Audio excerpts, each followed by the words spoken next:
a storyline that had an arc and that was going to keep going, and I was really happy about that. I can't believe you're going to ask Monica to marry you. I know. She really planned the whole thing and lit all the candles and decided to ask Chandler to marry her, and she breaks down and can't. It's really hard for her, but that was exciting. That was probably one of my favorite episodes. Monica, will you marry me?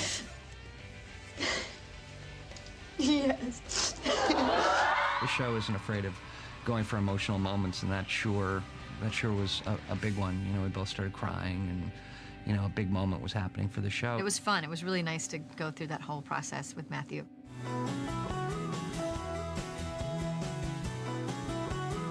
I love you too.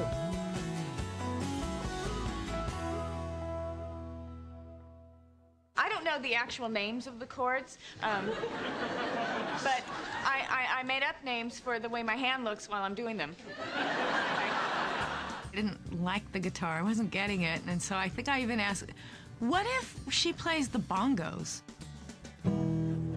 Smelly cat, what are they feeding you? In the beginning, we actually had a guitar teacher come in, and it actually, by making her better, it made the comedy not so good. So Lisa was really hurt. I said, you know what, I don't want the guitar lessons anymore. I've learned a few chords, that's enough. That's all Phoebe would know anyhow, so I'll make everything do with just these chords. And she did for 10 years. Whenever I get married, guess who won't be asked to sing? Somebody named Geller and somebody else named Bing! I loved when Phoebe was pregnant and that whole arc. Frank Jr. and Alice got married. Oh my God! Yeah, and they're gonna have a baby. and they want me to grow it for them in my uterus. It was really nice of, you know, Marta and David. They said, look, we hate those shows where, you know, the actor is pregnant and then everyone's pretending they're not. And, you know, you're gonna be like 7 months pregnant by the time we're done. So it's gonna be hard to hide. We've come up with a storyline, and yeah, it was a great storyline. My sister's gonna have my baby! And I also was thinking, oh great, so I don't have to hide it, and that's so good. It's so good. But by the time they got to the storyline, I was starting to show, so I actually had to hide it. And then she was like, you know, having triplets, so when Phoebe was showing, I wasn't showing enough, so I still had to wear padding and stuff. I think there was one show where it was just me and my pregnantness. You look even more beautiful than you did yesterday. Oof. In fact, I'm going to kiss you now. Oh, wait. Yeah, I can't get away with stuff like that. It sounded sexy in my head, so I... Hank is hilarious, and he can do anything. He can just do anything. And I loved you know, the David-Phoebe relationship. I liked it a lot. What are you doing here? I have a question I need to ask you. I have a question I was kind of going to ask her myself. It's also just too exciting that it's Mike for Phoebe and Paul Rudd, he's funny. He's really funny, and he's such a good actor. This is the guy for Phoebe, which is nice because he's normal and cute. That's good too. I'm standing here today knowing that I have everything I'm ever gonna need. It makes me happy that Phoebe's really wrapping up in such a nice, normal way, finally, you know, for the first time in her life, she's kind of normal. So I like that.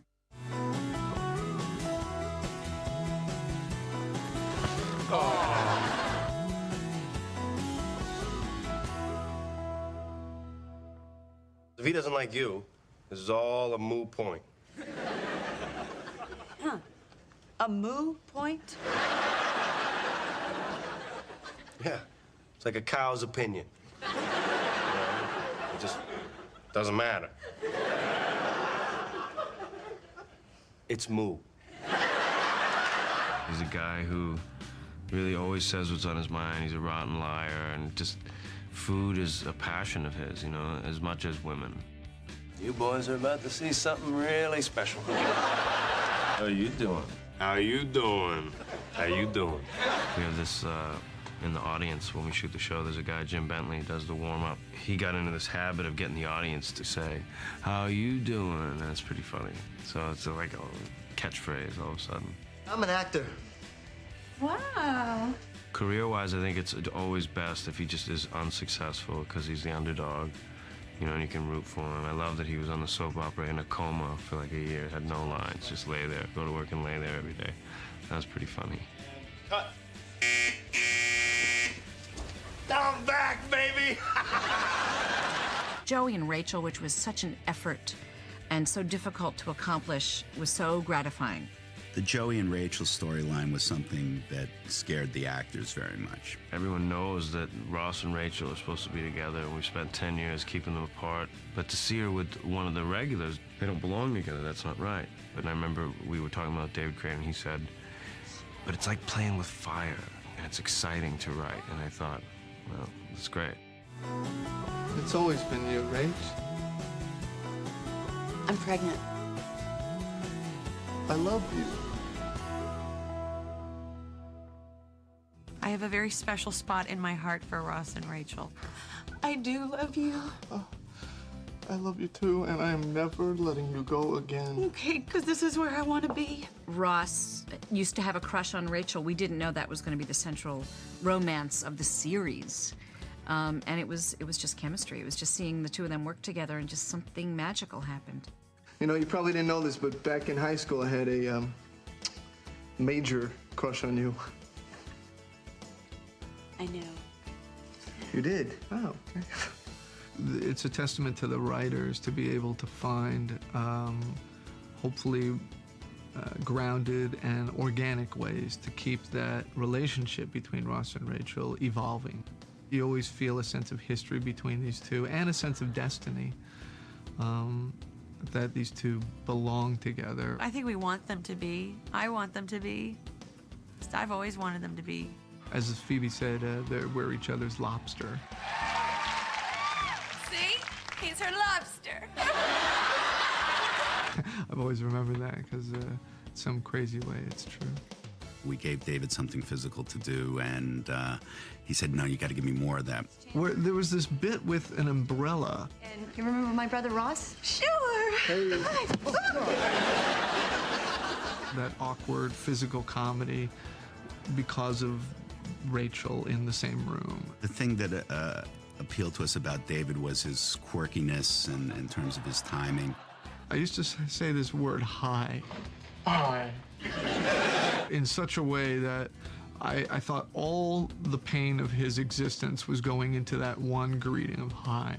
You know, I haven't said that in a long time. It makes me laugh just doing it. Schwimmer is just perfect. We've just feed off each other. I think the thing about Jennifer being the one to be Rachel was that she wasn't just funny and beautiful. There was something special about her. There was something fresh. I am over you. And that, my friend, is what they call closure. She kind of embodied, I think, every male's high school dream of that unattainable prom date. So there was a connection to her. Let's get some frozen yogurt or something. No. A break from us. The breakup, well, that was sort of the beginning of the end for them. I mean, that's the beginning of the beginnings of endings and beginnings. I mean, they've had so many start and stops, you know. Pretty much everything with Ross and Rachel has been just delicious. At the altar. Hi, Ross. Ross says, take thee, Rachel. Just an completely unconscious slip. I remember thinking, God, this is good. Like, smart. These guys are so smart. We couldn't have an audience for that part. Every time we have to always remove the audience for the cliffhangers because, you know, obvious reasons. You don't want to spoil it, but I just remember that it was just chilling. It was just kind of, you know, he said, Rachel. We finally get Ross and Rachel together and that amazing kiss. It was a great moment. Great moment. I can't believe you guys are leaving this place. No. No. You do your best to prepare, but it's hard to prepare for something like saying goodbye to something that's lasted longer than high school and college and, you know, add a couple of years there.